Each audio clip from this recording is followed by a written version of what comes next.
There you go. Let's go. Let's go. Let's talk about it. Let's do about it. Let's act about it. Let's walk about it. Gue punya Gimana, pertanyaan. Tan? Gue punya pertanyaan. Gue punya Ayo. pertanyaan. I'm good. Gue punya pertanyaan. Ini pertanyaan gue nih. Pertanyaan gue.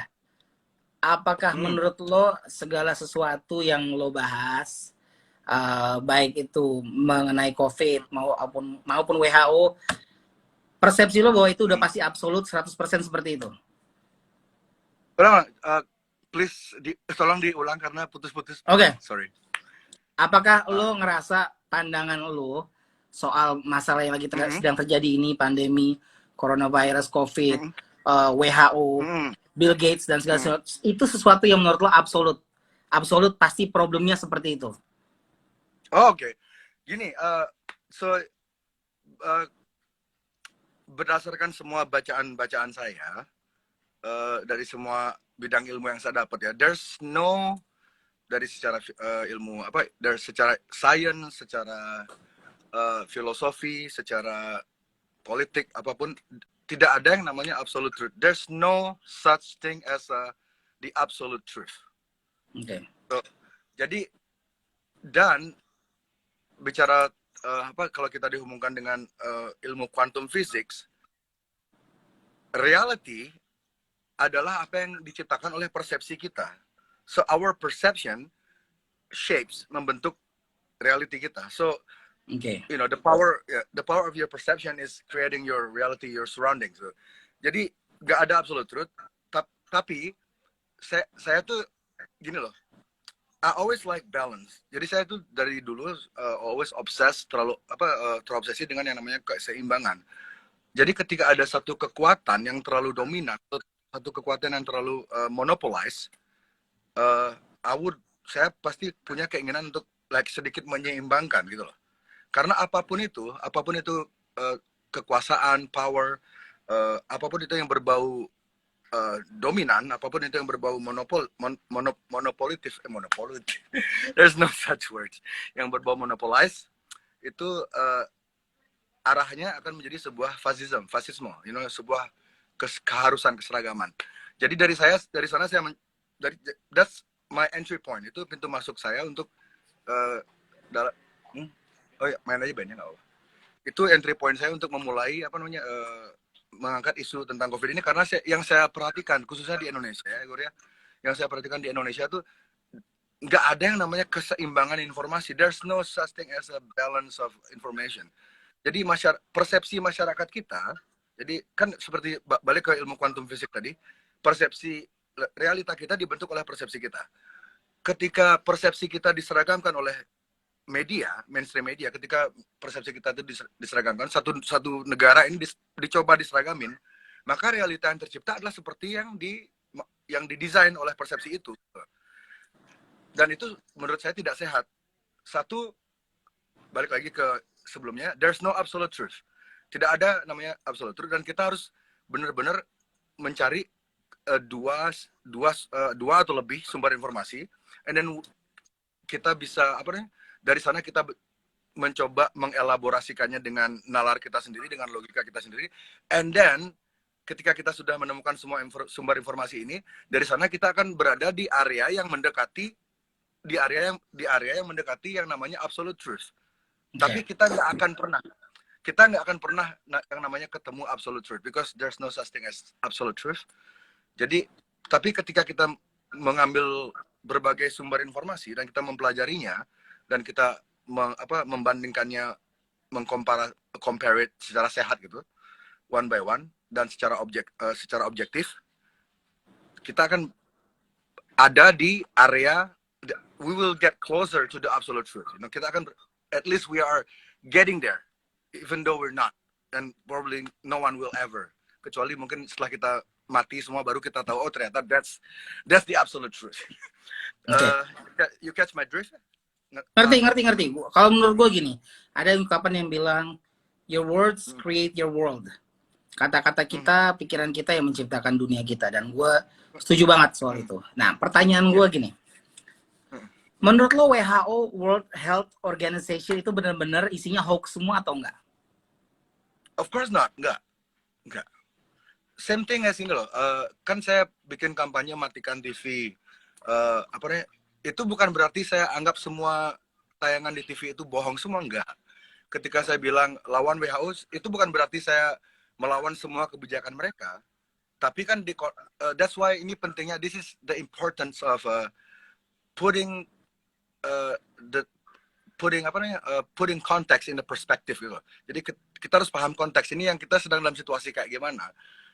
What is our iklim kita itu sedang bagaimana, dan apa yang sedang dituju, apa yang sedang hendak diraih dari beberapa propaganda yang saya sampaikan. Kalau dibilang apakah WHO itu hoax semua, enggak. Itu sama seperti itu sama nilainya. Jadi pernyataan kalau WHO itu adalah 100% hoax itu sama nilai kebenarannya dengan statement semua pemuka agama itu baik. It has the same value gitu loh. Menurut saya pribadi ya. Tapi ketika situasi perang seperti ini, kalau perspektif saya, ini kita sedang perang, tapi perangnya nggak kelihatan. It's like this is World War III in my perception. Ketika situasi perang seperti ini, this is like an extreme situation. You know, like generasi kita mungkin akan mengalami yang namanya pandemic ini mungkin once in our lifetime, dan generasi kita setelahnya mungkin tidak akan pernah mengalaminya. You know, this is a very extreme situation. Makanya it requires, ini memerlukan sebuah action atau sebuah tindakan yang ekstrim juga. So that's why saya bikin propaganda like the World Hoax Organization, you know, just to untuk memastikan itu lah. Jadi tidak semua dokter itu jahat, tidak semua yang apa yang WHO bilang itu salah. Tapi ketika situasi seperti ini, kita tidak boleh bermain di area abu-abu. Kalau kita terlalu keseringan di area abu-abu, itu kita akan kebawa sama narasi dari pihak yang sedang yang mendominasi sekarang. Because if everyone playing it safe, if everyone playing it like you know, very wise and terlalu careful, dan kita akan terbawa narasi mereka, because their skema yang mereka buat itu sudah sedemikian dalamnya dan sedemikian lamanya mereka ciptakan. So everything sudah diukur, semuanya itu sudah akurasinya itu sudah diperkirakan sehingga sedetail-detail mungkin. You know, like I can give you example ya. Kemarin saya sempat tulis sih. Salah satu example, jika skema COVID ini sudah dipikirkan sangat detail per negara. Jadi tiap negara ini punya tim ahli. Jadi entitas di belakang skema COVID ini mereka di tiap negara-negara yang potensial. Jadi ada beberapa negara yang mereka biarkan karena negara itu tidak punya sumber daya alam yang menjanjikan, negara itu tidak punya kekuatan geopolitik yang patut diperhitungkan. Jadi negara-negara kayak gitu dibiarin. Tapi Indonesia ini pasti akan selalu diincar karena Indonesia ini very rich secara culture, secara sumber daya alam, secara posisi and everything. You know, we are very very important. Makanya Indonesia itu seperti dikacaukan. Dan kok keputus ya? Tadi saya bicara apa? Shit. Oke, gue tanya lagi sekarang. Nggak apa-apa. Pada dasarnya pertanyaan gue udah lo jawab dengan jelas. Jadi nggak semuanya segala sesuatu itu adalah absolut. Tapi lo memutuskan menggunakan sosial media lo untuk memberikan mindset yang berbeda. Mindset yang berbeda. Budget Senin yuk. Barusan di WhatsApp gue. Mungkin ya harus lagi ada acara di Twice dan yang namanya tempatnya dia mesti balik ngerjain. Tapi ya udah. Suka-suka. Kita cari waktu lagi berarti hari Senin. Gua juga sebetulnya udah ngegeser meeting untuk malam ini, harusnya gua udah meeting jam 7 dan gua nunggu, tapi ya not chemistry. Inilah yang terjadi. Tadi kita udah mulai ngomong sebetulnya. Moga-moga dia nge-save, soalnya yang mulai live yang gue masuk itu Devil Dice. Jadi bukan gue yang mulai. Kalau gue yang mulai, udah pasti gue save. Cuman tadi dia yang gue masuk ke dalam live-nya dia. Jadi tergantung dia bisa dibaca atau enggak. Oke. Langsung sibuk tuh kayaknya tuh. Udah gue kan lanjut Senin yuk. Oke, Senin ya. Nggak kebaca nih. Nggak jadi biru nih centangnya. Nggak jadi biru. Dia udah nggak nyari gue, orang di terakhir bilang begitu no. Gak ada gue bari. Lanjut Senin yuk. Oh oke. Senin ya. Ya gue juga nggak mungkin bisa maksa kalau dia pengen lanjutnya Senin. Moga-moga ada netizen yang safe. Kalau lu sangka gue ada masalah sama Jering, gue nggak punya masalah sama Jering. Dan kalau memang gue nantangin dia live ya karena memang dia yang udah janji live, dia yang mundur-mundur terus. Tapi lu nggak tahu bahwa gue sebenarnya udah lama temenan sama Jering. Tapi ya gitulah namanya netizen. Kadang-kadang ada yang lebih suka asumsi, ada yang lebih suka baper. It's all up to you. Tinggal bijak-bijak gimana lo menggunakan sosial media. Dan kalau lo masih, lo pun baper kepikiran gara-gara ini ya berarti emang lo doyannya pengen dramanya doang. Lo nggak pengen diskusinya. Ini kalau misalnya gue bisa ke Bali, gue ke Bali ngobrol sama Jering langsung live-nya dari Instagram gue. Biar gue bisa sekalian lihat apakah benar-benar sinyalnya jelek, apa handphonenya dia yang dihack. Gue nggak bisa menghakimi dan gue nggak akan bisa tahu. Tapi tadi ada beberapa poin yang pengen gue sampaikan. Jering ngerasa bahwa tidak absolut kata-kata dia soal WHO, kata dokter Indonesia yang jual masker, selebriti centang biru, karena dia sendiri ngerasa dia harus memberikan perlawanan dari masifnya berita-berita di mass media soal COVID yang bikin orang serem. Itu kalau yang gue tangkap tadi. Dan gue pun setuju dengan itu.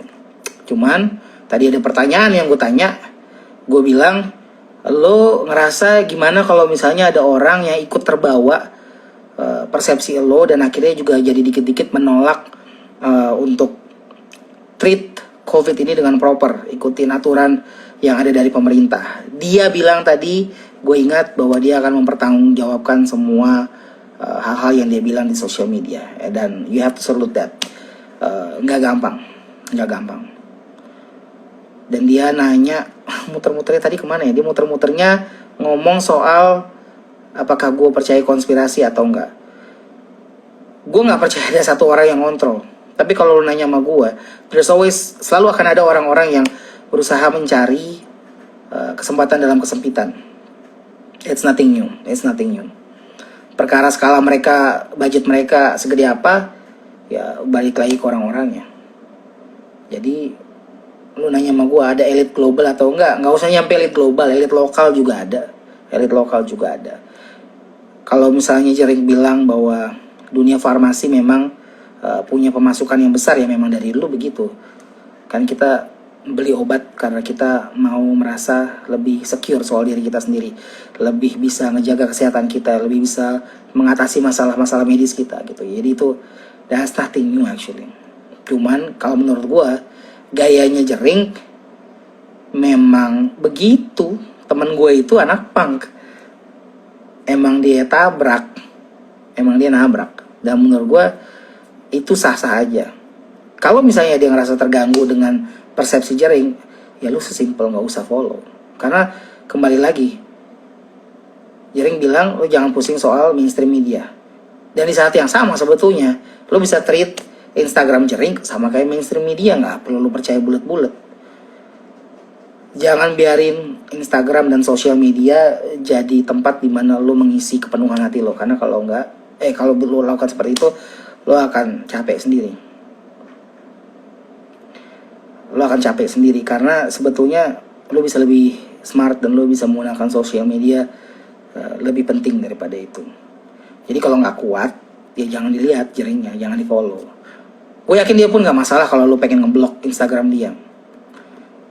Karena makin lo ngomongin sesuatu yang lo nggak suka, ya makin naik lah. Maksudnya, gue nggak nangkep Jeringsnya juga pusing soal seberapa banyak yang nonton. Dia emang kayaknya gue lihat orangnya nabrak aja sih dari tadi. Dia nggak, kita ngomong live, komentar di bawah juga dia nggak baca. Dia cuma pengen ngomong sama gue. Jadi kalau lo ngabisin energi lo untuk kesel sama Jering, ya lo akan capek sendiri sih. Karena emang dia seperti itu. Tapi kalau lo memang benar-benar orang Indonesia, lo akan memikirkan pendapat orang lain, bukan pendapatnya, tapi lo akan memikirkan perasaan orang lain juga. Tapi kalau lo mau sosok ngegas sama gue, mau sosok edgy sama gue, ya gue ladenin. Supaya lo bisa berkaca sama diri lo sendiri, apakah lo se-edgy itu atau enggak. Right? Thank you udah nonton, selamat malam, gue mesti cabut. God bless.